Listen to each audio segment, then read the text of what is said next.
दोस्तों नमस्कार। मैं आपके सामने एक यूपी से संबंधित खबर रखना चाहता हूँ। खबर ये है कि यूपी सरकार ने आज राज्य महिला आयोग का जो कमीशन होता है उस कमीशन में अर्पणा यादव को राज्य महिला आयोग का उपाध्यक्ष बनाया। राज्य महिला आयोग का जो उपाध्यक्ष बनाया उनके पास पावर भी होते हैं, लेकिन सबसे बड़ी यहाँ उल्लेखनीय खबर ये है कि इसमें 2 साल से जो भारतीय जनता पार्टी के बहुत साथ थी, भारतीय जनता पार्टी के साथ जाने से उनको कुछ भी नहीं मिला था। न तो उन्हें लोकसभा चुनाव लड़ाया, न विधानसभा चुनाव लड़ाया। लेकिन ये देखने में आया है इस वक्त भारतीय जनता पार्टी के ऊपर, जब से लोकसभा चुनाव हारी है उसके ऊपर 10 उपचुनाव जीतने का बहुत बड़ा खौफ दिखाई दे रहा है।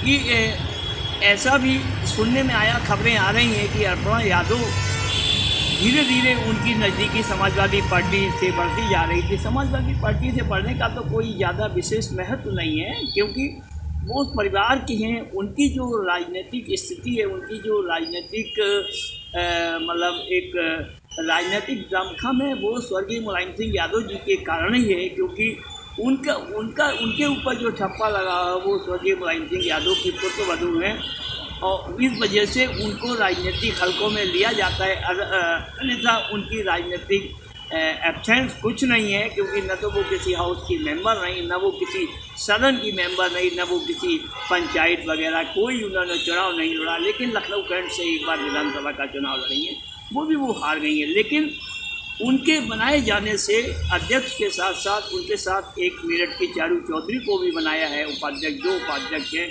कई अन्य सदस्य हैं हर ज़िले से, और जो उसकी चेयरपर्सन है वो आगरा की एक भाजपा की बड़ी नेता बबीता चौहान है, उनके पीछे।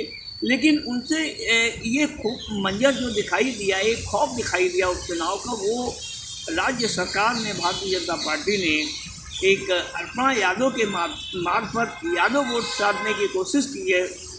खासकर कन्हेल विधानसभा चुनाव और आपकी मिल्कीपुर विधानसभा चुनाव जो उपचुनाव होने जा रहे हैं, उनमें खासकर खबरें तो यहाँ तक आ रही हैं कि कन्हेल विधानसभा चुनाव में और मिल्कीपुर विधानसभा चुनाव में अर्पणा यादव को भारतीय जनता पार्टी वहाँ सभाएं कराएगी और घुमाएगी।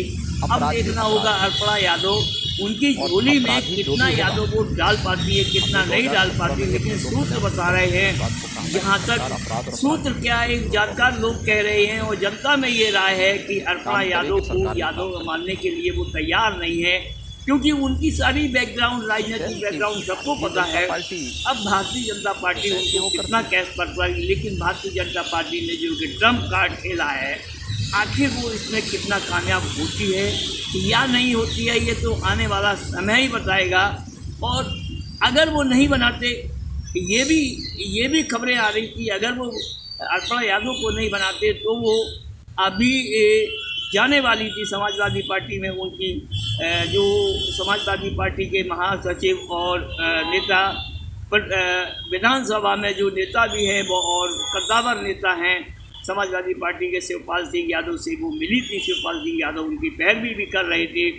लेकिन चलो खैर कोई बात नहीं। लेकिन अब जो भारतीय जनता पार्टी ने समय की नज़ाकत और राजनीतिक हालात को देखते हुए उनको बना ही दिया है, लेकिन उनका भी ये लिटमस टेस्ट है भारतीय जनता पार्टी को, वो कितना वोट दिलवा पाती है या कितना वोट देने में कामयाब हो पाती, ये तो उनकी राजनीतिक शक्ति बताएगी, ये उनकी राजनीतिक इच्छा शक्ति बताएगी। और अभी तक 2 साल में उन्होंने ज़मीन पर कितना काम किया भारतीय जनता पार्टी में रहते हुए, वो भी उनकी परीक्षा होगी। आखिर तय तो जनता को ही करना है।